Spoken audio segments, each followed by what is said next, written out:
In this tutorial, I'm going to show you how you can convert a Google document into a PDF file format. So if you have a Google document and you'd like to save it on your computer, but in form of a PDF, let me show you how you can do it. If you found this video helpful, I'll kindly request that you support me by liking the video and also by subscribing to my channel.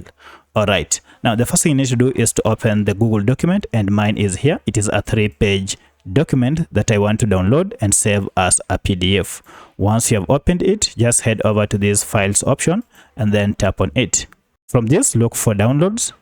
It is below here, and besides it, we have a number of formats that you can download and save this document. And here we have PDF document format. Go ahead and click on it, and then the download will begin in a short while. And here we go. The download is done, and now we have our document here.